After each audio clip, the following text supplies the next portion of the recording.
ашу еркек пен әйелдің ортасынан шығады. Біз бір сөзді басымыздан асырмағандықтан шығады. Дұрыс, әйел адам ол шығар, сезіммен қаттырақ жұмыс істейтін шығар. Сізбен біз ақылға кішкене көбірек санаға салатын шығармыз. Сол кезде шарит әйел деген кезде сіз демей-ақ қойыңыз. Мен еркекпін ғой демей-ақ қойыңыз. Қолыңызды көрсетпей-ақ қойыңыз. Түсінбейді оны. Ұрып қатын қылмайсыз оны. Тек білеп адам қылмайсыз оны бәрі. Құдай кішкене ғана қазақ айтады, еркек көндім десе әйел жеңдім дейді. Сондықтан сіз көндім дей беріңіз. Ол жерде бір ауыз сөзді кешіре салыңыз. Сенің қызың мындай, сенің қатының мындай деп біреулер қатын мен қатын болып кетеді ары қарай. Бұл әйел өзі әйелмен өмір сүргісі келмейді, еркекпен өмір сүргісі келеді. Сондықтан еркек адамның еркектігі осындай да үндемей қоя салу. Пайғамбарымыз алейхиссалам үйден шығып кетті.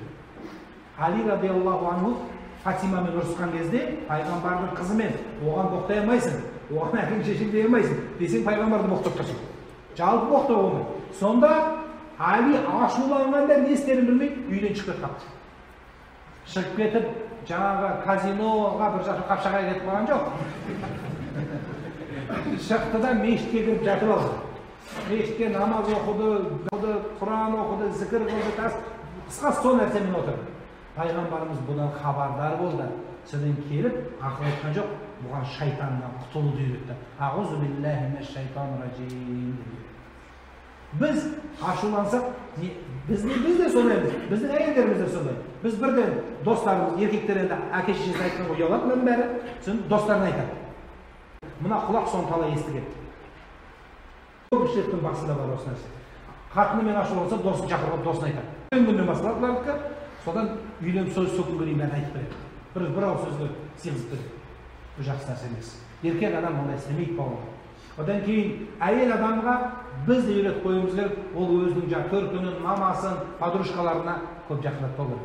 Сол үшін момент кезінде еркек ашулансаңыз, үйден шығып кетіп қалыңыз да, біраз жүріп келіңіз, ашуланып тұрсаңыз, жер тебіңіз, стенаны тебіңіз, ашуыңызды басып керіп, аяғыңызды ауыртып келіп ұйықтаңыз. Жақсы сол. Қайтесіз сомен ерегісі біреу одан сіз жеңбейсіз. Одан жеңіп мықты болған емес ешкім. Пайғамбарымыз саллаллаху алейхи уассаламның ондай істемеген. Дұрыс, айтатын жерде айту керек, Алладан қорық деп айту керек, күнәсін айту керек, қателігін айту керек, болды. Аллах Тағала жүрегін ашпаған адамды сіз ұрып ашалам деп отырсыз ба? Ашамайсыз. Аллах Тағала оны жауап қойған нәрсе сізге. Оның мысалы, мына көп арақ ішкен адамдар ішкен кезде, бәрі құйған кезде космонавт болып шықсыз. Бірақ соңында алканавт болып шығады барлығы. Сондықтан бұл нәрсе шықпайтын себебі сол. Неге өйткені сіздің ұстаған жібіңіз дұрыс нәрсе емес. Жібіңіз дұрыс емес. Сол ашуды басатын әйел, әйелді басатын еркек болып есептеледі. Біз үйленетін кезде біреудің үйіне барып, біз айтқанбыз, үйленетін адам ертең сондай дау болмас үшін біреудің семьясына барып қараңыз. Үй есігі таза ма, есік алды сыпырылған ба, еркектің жағасы таза ма, киімдері үтіктелген ба, ботинкасы таза ма, қазақ айтады, аяғына қарап арысын іштеп, табақтары таза ма дейді. Бұл сол үйдің қыздары тәрбиесі дұрыс болады. Ашуланып ыдыс аяқтарын лақтырмайды, ана орыстар сияқты, ыдыс аяқ жуа береді. Қатты ашуланса, біздікілер қолға сыпырғыш беріп қойған, сыпыра береді. Сол жақсы. Сол ашуды содан алған. Екіншісі керексіз сөз. Ашуды ең туғызатын нәрсе керексіз сөз. Бас жоқ, аяғы жоқ сөйлей берген сөздер. Еркек адам өзі сөйлемейді. Не үшін мұсылман адам ант бермейді? Өйткені оның ауыздан шыққан сөз ант болады балалар.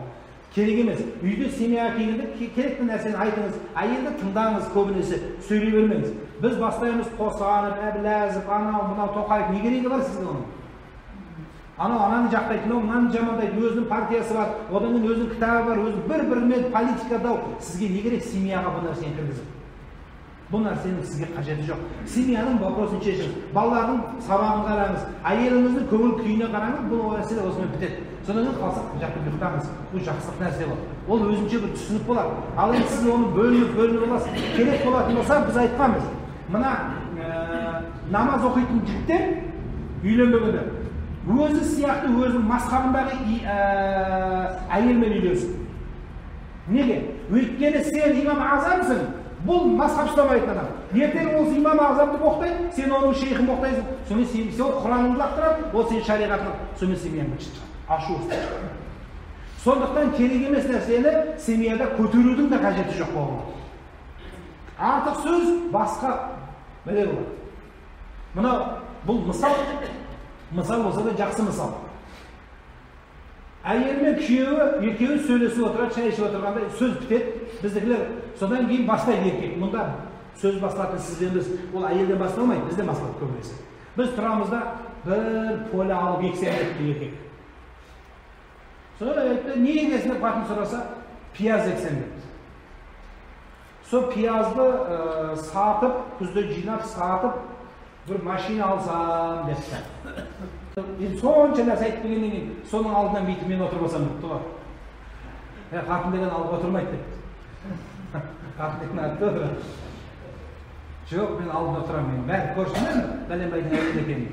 Yok altına otur aldına otur iki olsun katını salıp basın. Mına kodu olsun siyahtı. Sizden bizden basın. Керек емес сөз сөйлеудің қажеті. Бұл жоқ нәрсе, приказда жоқ, огородта жоқ. Бұл уже машинаның ішінде жүр. Сондықтан сондай нәрседен түсіп, біраз бар нәрсеге келуіміз керек та, сонда сізден бізде ашу көтеріледі. Содан кейін бұл әзір. Пайғамбарымыз алейхиссалам қалжыңдасқан, ойнаған, бірақ ол кісінің ойыны бар нәрсемен ойнаған, жоқ нәрсемен ойнамаған. Қалжыңның өзінің реті болады. Біреуге қалжыңдайын деп, оның жүрегін ренжітіп алмау керек. Пайғамбарымыз алейхиссалам біреуді келеке лақап атымен шақырған адамға періштелер лағнет оқиды деген. Періштелер лағнет оқиды деген. Мысалы біреудің аяғы кішкене маймақ.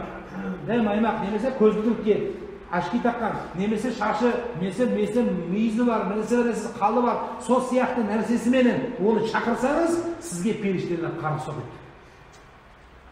Бұл кішкентай балаға да қатысты. Кішкентай балаға да қатысты. Сондықтан, міне сол бір-бірімізге қалжыңдап, ойнаймыз да, құлағы мынандай, бойы ұзын, қарны шыққан дейміз. Ол соның бір реніші сізге екі сөз айтады, сіз оған үш сөз айтасыз, ақырында ашу келеді да, шайтан екеуінің ортасына түседі. Ашу дұшпан, ақыл дос, ақылына ақыл қос деп ата-бабамыз бекер айтпаған. Пайғамбарымыз ла ta'dab, ла ta'dab, ла ta'dab, ашуланба да, ашуланба да, ашуланба деп айтты.